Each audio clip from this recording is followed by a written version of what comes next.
ବିଳମ୍ବିତ ରାତି ପର୍ଯ୍ୟନ୍ତ ଫୋନ୍ ବ୍ୟବହାର କରୁଥିଲେ ହୋଇଯାଆନ୍ତୁ ସାବଧାନ। ହୋଇପାରେ ଏହିସବୁ ସମସ୍ୟା। ଖବରଟି ଜାଣିବା ପୂର୍ବରୁ ଆପଣ ଆମ ଚ୍ୟାନେଲକୁ ନୂଆ କି ଆସିଥିଲେ ଚ୍ୟାନେଲକୁ ସବସ୍କ୍ରାଇବ୍ କରି ବେଲ୍ ଆଇକନ୍କୁ ଅନ୍ କରନ୍ତୁ, ଯାହାଦ୍ୱାରା ଯେବେ ଯେତେବେଳେ ବି ଏହିପରି ଲାଟେଷ୍ଟ ଖବର ଆପଣଙ୍କ ପାଖରେ ସର୍ବପ୍ରଥମେ ପହଞ୍ଚିବ। ଆଜିକାଲି ସ୍ମାର୍ଟଫୋନ୍ର ଯୁଗରେ ଲୋକଙ୍କ ଅଧାରୁ ଅଧିକ ସମୟ ସ୍କ୍ରିନ୍ରେ ବିତି ଯାଉଛି। ପିଲା ହୁଅନ୍ତୁ ବା ବୃଦ୍ଧା, ସମସ୍ତେ ଘଣ୍ଟା ଘଣ୍ଟା ଧରି ମୋବାଇଲ ଫୋନ୍ରେ ଲାଗି ରହିଥିବାର ମଧ୍ୟ ଦେଖିବାକୁ ମିଳିଛି। କିଛି ଲୋକ ମଧ୍ୟ ବିଳମ୍ବିତ ରାତି ପର୍ଯ୍ୟନ୍ତ ମୋବାଇଲ ଫୋନ୍ ବ୍ୟବହାର କରନ୍ତି।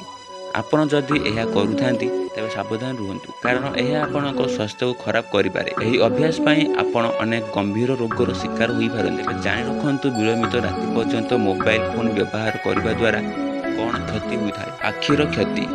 ବିଳମ୍ବିତ ରାତି ପର୍ଯ୍ୟନ୍ତ ଫୋନ୍ ବ୍ୟବହାର କରିବା ଦ୍ୱାରା ଆଖିରେ ସର୍ବାଧିକ କ୍ଷତି ହୋଇଥାଏ। ଫୋନ୍ରୁ ନିର୍ଗତ ଆଲୋକ ରେଟିନାକୁ ପ୍ରଭାବିତ କରିଥାଏ, ଯାହା ଫଳରେ ରେଟିନା ସଂକୁଚିତ ହୁଏ ଓ ଏହି ଦୃଷ୍ଟିଶକ୍ତି ଦୁର୍ବଳ ହୋଇଥାଏ। ଚିନ୍ତା ଓ ଚାପ। ଯେଉଁମାନେ ବିଳମ୍ବିତ ରାତି ପର୍ଯ୍ୟନ୍ତ ମୋବାଇଲ ଫୋନ୍ ବ୍ୟବହାର କରନ୍ତି ସେମାନେ ପର୍ଯ୍ୟାପ୍ତ ପରିମାଣରେ ଶୋଇପାରି ନଥାନ୍ତି, ଯେଉଁଥିପାଇଁ ସେମାନଙ୍କର ପୁରା ଦିନ ଖରାପ ହୋଇଯାଏ ଓ ଅଳସୁଆ ଲାଗିଥାଏ। କାମରେ ମଧ୍ୟ କୌଣସି ଆଗ୍ରହ ଆସିନଥାଏ। ଫଳସ୍ୱରୂପ ଲୋକମାନେ ଚିନ୍ତା ଓ ଚାପର ଶିକାର ହୁଅନ୍ତି। ଅନିଦ୍ରା।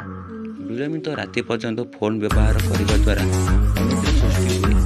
ଫୋନ୍ ନିର୍ଗତ ହୋଇଥିବା ନୀଳ ଆଲୋକ ମେଲାଟୋନିନ୍ ହର୍ମୋନ୍ର ନିର୍ଗମନକୁ ପ୍ରଭାବିତ କରିଥାଏ, ଯାହା ନିଦ୍ରାହୀନତାର ସମସ୍ୟା ସୃଷ୍ଟି କରିଥାଏ। ମେଦବହୁଳତା। ଏସବୁ ବ୍ୟତୀତ ବିଳମ୍ବିତ ରାତି ପର୍ଯ୍ୟନ୍ତ ଫୋନ୍ ବ୍ୟବହାର କରିବା ଦ୍ୱାରା ଅନେକ ବ୍ୟକ୍ତି ମେଦବହୁଳତାର ଶିକାର ହୋଇଥାଏ। ପ୍ରାୟତଃ ବିଳମ୍ବିତ ରାତି ପର୍ଯ୍ୟନ୍ତ ଜାଗ୍ରତ ରହିବା ଦ୍ୱାରା ଜଣେ ଅଧିକ ଭୋକିଲା ଅନୁଭବ କରେ।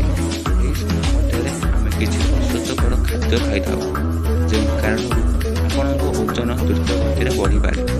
ଏଥିସହିତ ନିଦ୍ରା ଅଭାବରୁ ରକ୍ତଚାପ ଓ ସୁଗାର ଲେଭେଲ୍ ବୃଦ୍ଧି ହେବା ଭଳି ସମସ୍ୟା ଦେଖାଯାଇଥାଏ। ଭିଡ଼ିଓଟି ଆପଣ ଦେଖିବା ସହ ଅନ୍ୟମାନଙ୍କୁ ସେୟାର କରନ୍ତୁ, ଯାହାଦ୍ୱାରା ସମସ୍ତେ ସତର୍କ ରହିପାରିବେ।